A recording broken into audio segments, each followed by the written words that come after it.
Hey guys, welcome back to my channel. It's Jessica Ward King here, also known as the StigmaCrusher. And today I wanted to announce that another one of my blog posts has come up on the Mental Health Commission of Canada's website. I'm going to leave that linked in the description box down below. But I wanted to talk today about the content of that blog post. And the content is about Emental Health. So, I started out my journey with mental health and mental illness actually working with Emental Health, but this was like 20 years ago back in the day. So back in the day, what they had was I was waiting for an in-person consult, actually in-person help. And my general practitioner had kind of the inside scoop on a research project that was going on where on the back then it was like practically dial up internet, people, but the internet, you could go on and do this interactive CBT online course thing.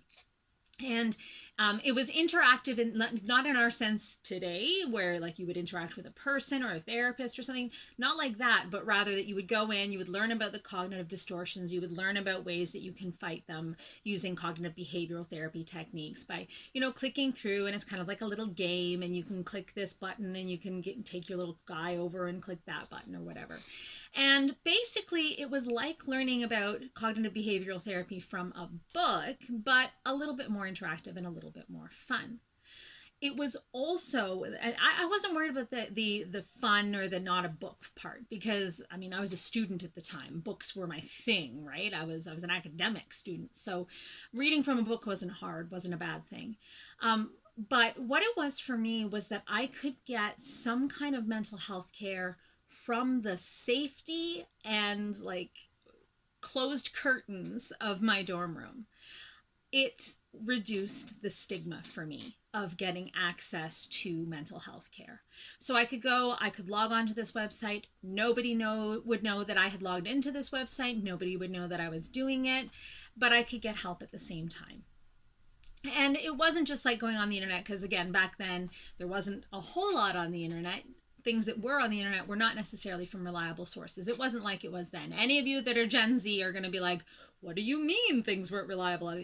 Trust me, it was like all GeoCities and whatnot. So, and if you don't know what GeoCities are, well, okay, if you know, you know. So I'm at you 40-year-olds and above. But it was not a great landscape to get medical advice back in the day. And so having this medically sanctioned, research based cognitive behavioral therapy tool online was a godsend for me, because I could start to learn those techniques and tricks to start feeling better without having that stigma. Because I was even terrified to go into the mental health building at my university. And this was again back in the day when, well, it's kind of still like this sometimes, but anyways, back in the day when the mental health building was completely separate from the physical health building, because they were two totally different things that never intersected, right? So if you wanted to go and get mental health assistance, you had to go specifically to the mental health building. And walking in that door, in my mind, everyone on campus would be able to see that I had a mental health issue. And you have to understand, I could not possibly have a mental health issue, right? So the stigma reduction was a big piece for me. Then, time came and went and services got better and it became more possible to interact with people online. But as of like circa 2019, let's say even January 2020, it was still not so much of a big thing to get help from a person, like a therapist, online or over chat or anything. It existed, like you could call or text into things like Kids Help Phone and get a person to text you back, but it was still really, the thought was that if you wanted to get treatment and get therapy and get better, you had to go to the calming plush offices of your psychiatrist or psychologist and sit in the chair and have face-to-face conversations every week or 2 weeks or whatever. And that was really just kind of the assumption that online, where you can't look each other in the eye, where your therapist can't see your body language as well. Like, I mean, you're seeing me from here up, but you can't see whether my legs are crossed, whether my arms are crossed. And so it was thought that losing all of that in-person touch meant that you were losing something that was integral to the therapy process. And then March 2020 hit, and obviously that's pandemic. For those of you that are like, what was March 2020? The pandemic hit. And more people found their mental health suffering. A lot of people found that it triggered episodes of mental illness, either first episodes or recurrent episodes of mental illness as well. And so more people were needing the services, but we weren't able to leave our houses to go get them. We could not be with it in the confines of our therapist's office because, the 2 meters and the masks and the whole 9 yards. And in any case, everything shut down. So what do we do when people are needing the services, but the services that we thought were gold standard are no longer available? Well, we turned to the next best thing. And it was kind of fortuitous that at that time, that's the time when obviously like Zoom kind of came into the scene and was like, this is our moment. And they brought us telecommunications that had been there with Skype, but Zoom really brought it into the 2020s, right? And so everybody started using Zoom or something similar to Zoom, and we had enough bandwidth so that you could do face-to-face communication. Obviously, it's gotten better over the ensuing 2.5 years. So while at first it was like every so often, we've gotten better. And so while there are some frustrations with online therapy because things break up, sometimes, if you're in a particularly emotional part of talking about, your trauma or what you're feeling, and then the line drops or you find you're breaking up or the video stops, it can be very frustrating, but it was really the next best thing. And a lot of people needed the services. And so therapists started turning to being able to provide therapy online. And that's really when, it's not when the research into it started. I mean, we had research into it before that because using online therapy is helpful in reaching people in remote locations, not too remote because they have to have a somewhat reliable internet connection, but it had been going for a while, but this is really when the boom happened. And we found that in terms of people being able to access e-mental health services, that there are some real advantages to it. So for one thing, it is more accessible. Therapists have found that they can see more clients in a day if they're doing it kind of from the comfort of their home or their office. But 45-minute sessions, 15 minutes to take notes and on to the next one rather than having to have people come through their office. So they're able to see more people in a day. They're able to see people at different hours that work for them, almost like a gig economy kind of thing, where they could see people after work hours.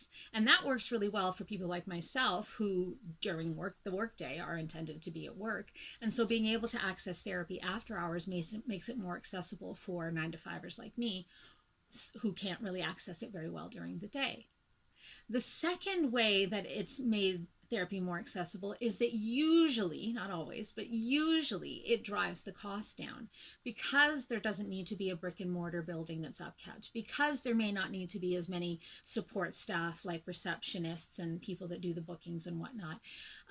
Therapists are able to cut their costs down, and quite often they pass those cost savings on to their clients, particularly at the beginning when we weren't sure if this modality was going to work as well, and there was kind of this perception that, well, if the service isn't going to work as well, I shouldn't pay as much for it. So the prices did get driven down, and now because there's more what's the word I'm trying to think of, there's more therapists that are competing. That's it, competition for the therapeutic services. Those costs are staying down for the most part. And the third reason, again, is stigma. So because you don't have to necessarily take time off work, you don't have to tell your boss that you're getting therapy, because you don't have to go out in traffic, you don't have to, go to an office, walk into a psychologist's office. The reduction of stigma is there, and more people are willing to reach out for help. Because it's one thing to be talking to your computer, a person on the other end of the computer, and another thing entirely to have to go to the office. So for those three reasons, the accessibility, the cost, and for the stigma, I find that e-mental health or e-mental health services rather, are something that it's a good evolution. Now, e-mental health isn't for everyone, right? So somebody that is in the active throes of acute suicidality or psychosis or mania may not get the care that they need over the internet. They may need a more personal touch, someone that can really sense their emotions, sense where they're at, and possibly even get them help more urgently if necessary. So for some people, for that reason, it might not work. Some people aren't so technologically savvy. They don't, maybe they don't even have internet at their home. Yes, that happens, young people. Maybe they don't have internet. Maybe they don't have devices. Maybe they're not quite sure how to use them or don't feel comfortable with this new kind of, online Zoom modality. For those people, you don't want to start out a therapeutic session with a great discomfort just in the modality. So for those people, maybe it doesn't work.